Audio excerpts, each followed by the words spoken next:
Welcome back to another episode of Rock Boys Football. Billy Napier, the Florida Gators, set to host a monster recruiting weekend over the next couple of days. Want to dive into, some of my favorite names that will be on campus for this Florida program over the next couple of days and kind of dive into where Florida is going on the recruiting trail over the next couple of weeks and months. Many of you guys know we are entering the month of June.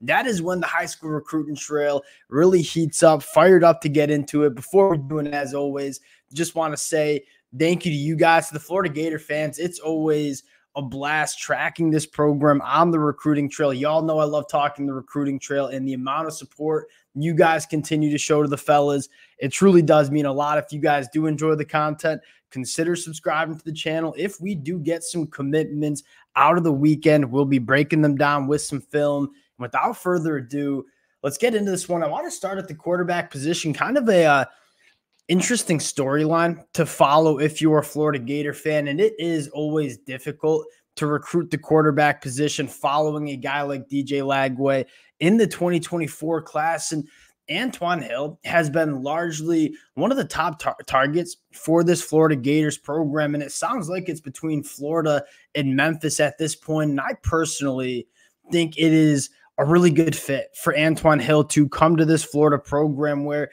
you look at Antoine Hill and say, from a physical trait standpoint, he is checking off almost every single box that you are looking for, has an absolute cannon of an arm. He can rip it to the boundary. He can attack the deeper third exceptionally well, has played a lot of football during his high school career, thrown over 7,200 yards, 79 touchdowns to 14 interceptions, adds obviously a big body, but some phenomenal playmaking ability with his athleticism as well. And you look at why Florida might be a really good fit for a guy like Antoine Hill. I think you know that Antoine Hill is not going to be a day one ready kind of guy. This is a player that I think needs 1 or 2 years within a college program until he is ready. And then you look at Florida's quarterback situation and say, well, you got DJ Lagway kind of waiting in the wings, kind of going to be the guy in 2025.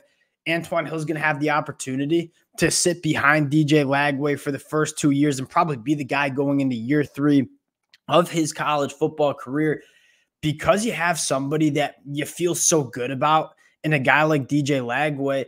I would take Antoine Hill. I would bet on the upside, spend 2 years getting him ready to be a college football quarterback. And by year 3 of Antoine Hill's career, I think this is a quarterback that can win you a lot of football games in the SEC. Now, the other way Florida could go about doing this is just saying, hey, we're not going to take a quarterback in this 2025 cycle, pivot to a guy like Will Griffin in 2026 and maybe lock in that commitment. We'll see where Florida decides to go at the quarterback position. But again, I think Antoine Hill, not only just in love with this kid's physical traits, but I think it makes sense from kind of the timeline, the quarterback timeline, if you will, with Antoine Hill and the Florida Gators. Now, moving to the next position group I want to talk about, that's the defensive line. And you've seen Billy Napier put a lot of priority in getting big, functional, athletic bodies on the defensive line. And you look at a guy in Myron Charles from Port Charlotte, Florida.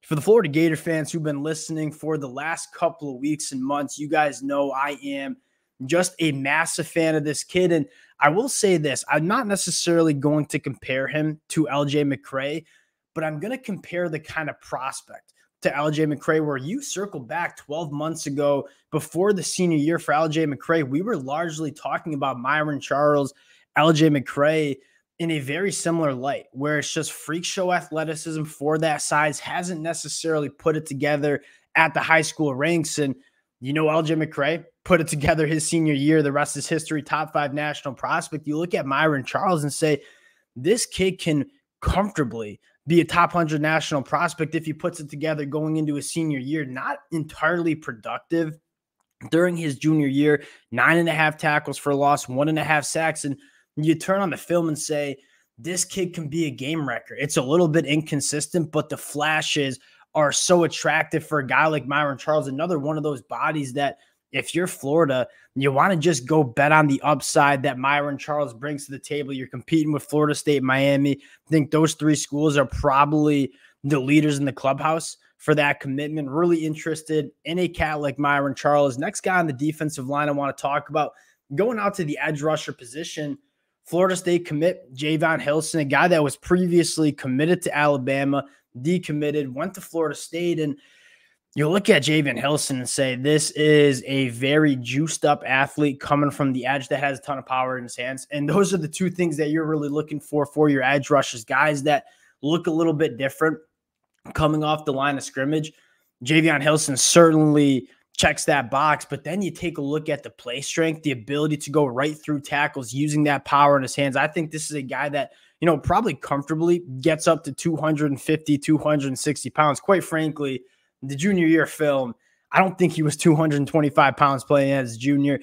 I really like this kid. I think he has a lot of traits. And he's committed to Florida State, but if there's a program that can flip his commitment, it's probably going to be the Florida Gators. Really interested to hear what kind of momentum gets created after this official visit this weekend. Next guy I want to talk about, a wide receiver that is a little bit of a different flavor than the wide receivers you've seen Billy Napier go after. And I'm a massive fan of him. Joshua Moore, big body, phenomenal at the catch point. And you look at the kind of wide receivers Florida has gone after, the priority has really been with speed, right? You look at Tank Hawkins coming in the 2024 class. You look at Aiden Mizell, Eugene Wilson in the 2023 class. Billy Napier has gone after a lot of speed, a lot of guys that can operate after the catch. But you look at that Florida wide receiver room and say, where are the big bodies that can work vertically down the field, be tough at the contested catch point, beat targets in the red zone? You don't have that many young wide receivers that kind of fit that bill. They went to the transfer portal, grabbed some guys that I certainly think add to that going into 2024. But I would like to see Florida, try to go after a guy like Joshua Moore, who is more of that bigger presence as a boundary wide receiver. I always look at wide receivers and say, you want diversity in a wide receiver. I'm kind of like a basketball team where you want your guys that can shoot the threes, that can handle the balls. Then you got to want your guys that are the big bodies that can get those rebounds down low. Not much of a basketball guy, but that's the analogy I'm going with. In a wide receiver, I think you're kind of in a similar boat. You want your guys like Eugene Wilson who are electric after the catch. You want your speedsters like Hawkins or Aiden Mizell. You also want guys that can operate in the red zone, that can operate attacking the deeper third, be those matchup nightmares and those big bodies, physical at the catch point. You want those kind of wide receivers as well. I think Joshua Moore would kind of add that dynamic to this Florida Gators wide receiver room. Caught for over 1,000 yards during his sophomore year. His film is one of the more fun film studies to watch because of the physical presence that he plays with, but not only the big physical frame, but the functional athleticism that he has, tracking the football, contorting his body, making those plays. I think Joshua Moore has some big time upside and provides that kind of flavor of wide receiver that I think a lot of us have been banging the table for Florida to go after. The last one I want to talk about, and quite frankly, probably on commit watch for the Florida Gators, really interesting prospect from Jacksonville, Florida, Tayshawn Gelsey. I think that's how you say it. I went back and looked at it. Now, we'll break down the film if he does, in fact, commit to Florida. His MO for me, similar to what we just talked about, Joshua Moore, just big, physical, imposing frame as a pass catcher, probably going to be a tight end at the college football level because you look at that frame and say, as he continues to get in the weight room, as he continues to mature that body, he's probably going to be playing college football at 230 to 240 pounds. And I think that's more of a tight end body. And I think he kind of represents potentially that matchup nightmare that can work the middle of the field, that gives a lot of defensive backs a lot of struggle with. Now, I think the question is, if you were going to bring him as a tight end, can he come in line and get it done in the run blocking game? That's probably the question that you have. But I look at this kid's frame and say, so much development that needs to take place over the next 12 to 18 months. I think he certainly could get up to 230, 240 pounds and be more than capable of coming in line and getting it done in the run blocking department as well. But you look at what he can do as a pass catcher, has a basketball background, very, very comfortable tracking the football, and has that coordination that you don't always see with these big-bodied pass catchers at the high school level. I think this is a guy that probably needs a year or two within this Florida Gators program to make that transition to tight end, but you could be looking at a really special matchup nightmare-esque tight end. I was going to say Kyle Pitts. I'm not going to go there yet, but I think that kind of athleticism he could bring to that tight end room. I'm really excited about this kid too. If he does commit, we'll dive into the film, take, excuse me, a little bit of a deeper dive into a guy like Tayshawn. Florida's got 10-plus guys coming on campus, some guys we didn't talk about. Why does Florida continue to put together good recruiting classes? They continue to build a ton of relationships at the high school level. We'll continue to keep you guys updated as it plays out. Appreciate y'all rocking with the boys. If you guys do enjoy the content, consider subscribing to the channel. Going to be a busy next couple of weeks and months for the Florida Gators on the recruiting trail. We'll talk to y'all later.